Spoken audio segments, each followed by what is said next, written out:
But we got some Well, breaking news tonight. yeah, Gene, you ran an article on your website, I did. audioholics.com. If you guys have never heard of it, it's audioholics.com. Never heard of it. My website's been around longer than you've been alive. Gene forever thinks he's 30 years older than me. I just look a lot older, man. But we're going to talk about the DIRAC roadmap for the brand new 2002 Denon and Marantz receivers and pre-pros processors. If you missed the unboxing video, I did do an unboxing on the 3800, the first on YouTube, by the way. Yep. I think we're going to be talking about the UI this weekend over on Gene's channel, Audioholics, after I plug it in, of course. But we're going to talk about what new features are happening with the DIRAC update and when is it going to drop. Gene, let the folks know. Well, it's in the article. I'll go over it with you basically. It's, the news is good, but it's not, I guess it's not as pleasing as I wanted to hear because we're going to be waiting a little longer than we'd hope. So in other words, if you buy one of these 2022 Denon or Marantz receivers, it's not going to work with DIRAC right away. Yeah. So you have full Odyssey, obviously, like you've always had. But if you look at what the question and answers I did with Denon and Marantz or Sound United, who owns both of them, we're looking basically March 2023 for the first major firmware update that supports DIRAC or DIRAC. I don't know. Do you say DIRAC or DIRAC? I thought it was DIRAC. All right, I'm sorry. DIRAC, because I know when I say DIRAC, people ridicule it. So it's that Floridian accent. It's New York mixed with Florida. So you're going to get the basic version and the full bandwidth versions in March 2023, and then you're looking at DIRAC live bass control upgrade somewhere in 2024. And when DIRAC first came out, it didn't do the bass management stuff, and now the newer versions, which is really good. I'm sure you've tested it. They have a single subwoofer control, then they have one with multi subwoofer control. Obviously, the great thing about the new Sound United receivers and processors is that they support, 4 independent subwoofer outputs. So you have the ability to adjust delay and level of 4 different subwoofers. And that's big news for supporting the full version of DIRAC or DIRAC. I hear that there's supposed to be directional bass in these models since there's 4 subwoofer outputs. So you can have one in each corner of the room. So left side channels could go to the left front, right side speakers could go to the right. Do you find that useful?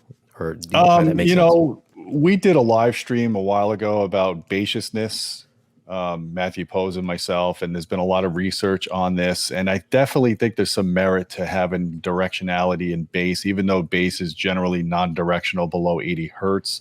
I've always run in my systems, and it's much more complicated to do this, but I've always run full range towers, true bass capable towers that have the ability to route LFE to them. And then I have separate subs around the room, but I always like to have full bass control left and right, at least for my front speakers. And there's some merit. I know you and I have tangled back and forth about whether you should have small or large surround speakers with bass capability. Mm-hmm. Generally, it wasn't something that we really needed up until what's potentially going to happen in a year or two with the DIRAC spatial correction, because now it's going to use every speaker in your system to kind of get rid of acoustical problems in your room and flatten out the bass response all the way up to 500 hertz for multiple seats. But to answer your question about the directional bass, I think we need to study it more. And I think it's an interesting concept. I haven't checked it out yet on any of their new products. You're going to be the first to check it out with the 3800. So I guess we'll get your impression. Just make sure you have enough subwoofers around the house to test this out. I'm sure you do. You've got like 5 subwoofers in for review right now. I got about a dozen right now. Damn. I've got enough. But there are, back to DIRAC, there's some costs involved when you do the firmware update. Yeah. Of course. Yeah. Is that generally when you review a DIRAC enabled product? I know the Onkyo, I think the Onkyo ZV50 comes with it. You don't have to pay a separate licensing fee, right? Oh, really? Like the limited version, I'm assuming. Yeah, it's probably not the full bandwidth version. Yeah, so every time I've reviewed something, I've paid for it once. I don't know if it carries on through other people, like the normal people, non-reviewers, but I've bought it once for, I think, Arcam, and it's Yeah. carried on through everything else that I've ever reviewed. Oh, so you could use it for other products, right? At least from what I gather, everything that I've reviewed, yeah. Because what I got from this and what they responded to me is you could buy a limited license for $259, which means you can't use it on other products, but then you can buy the full version. I believe the limited goes from 20 to 500 hertz, and then the full is full bandwidth. Oh, okay. I thought they also had a licensing deal too. I don't know about that one. I just know about the full and the limited. Yeah, okay. You're talking about just bandwidth wise. Yeah, full correction. Yep. Well, you know why? Because Odyssey, it's confusing because Odyssey, if you buy the PC version of Odyssey, it only works on one computer and for one product. Like you can't transfer it to another product. Right. Which is kind of a big complaint people have had about it. Yeah, it's kind of weird. Because it's so we're looking at next year, March and April, basically, to get the two versions of DIRAC, but the newest one, the one that I'm most interested in, the DIRAC spatial correction is not. They're basically not committing to when and if they're going to support it. I would think that would come out on their AV10, the Marantz processor, and maybe their AV and their flagship Denon receiver. Yeah. Oh, just by the way, they're not going to be coming to previous year models. Correct. Yeah. A lot of people were asking that because I've got an 8015 and I know people have 8805s. Nothing made before 2022 is going to support DIRAC on any Marantz or Denon product. Unfortunately, why would you think that was going to happen anyways? Come on. They want you to upgrade for sure. Yeah. The other interesting thing, one interesting thing is because you have different speaker presets, this is going to be the first time in home theater history that you can do a full Odyssey calibration, a full DIRAC calibration, and then switch between them, not having to switch the gear out. I mean, this is pretty revolutionary if you think about it, right, Shane? Yeah. You could spend the afternoon calibrating both systems and do an A/B comparison just by selecting a different speaker preset. Yeah, it's crazy. 2 corrections on one device. That's it's new. Nobody's got that. Has ever had that, I don't think. No, not that I mean, in the past, you've seen like DIRAC with the Onkyo room correction system, which is pretty trash. Really? But I didn't know that.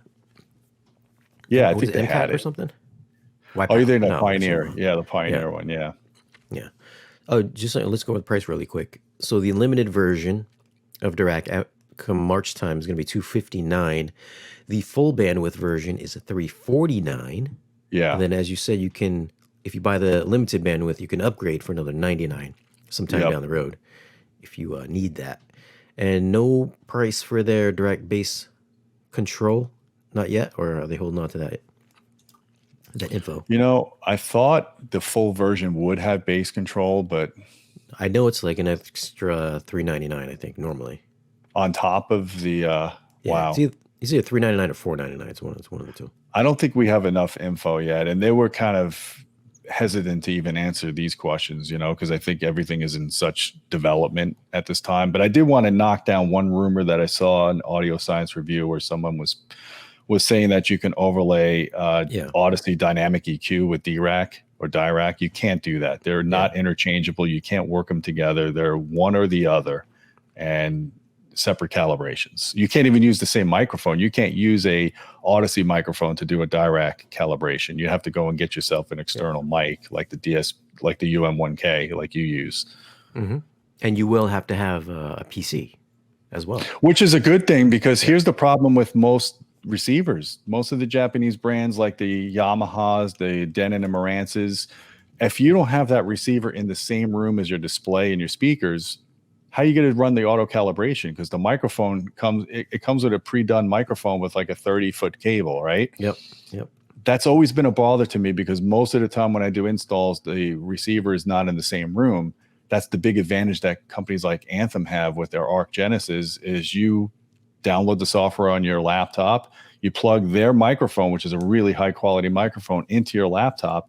Now you can calibrate where the speakers are. It doesn't matter where the receiver is. And if you buy their multi-distribution amplifiers, it's the same principle. You put that in a rack somewhere off-site, and you can go around your whole house and do arc room correction on all your in-ceiling or in-wall speakers and not have to worry about trying to reach a microphone to an amplifier.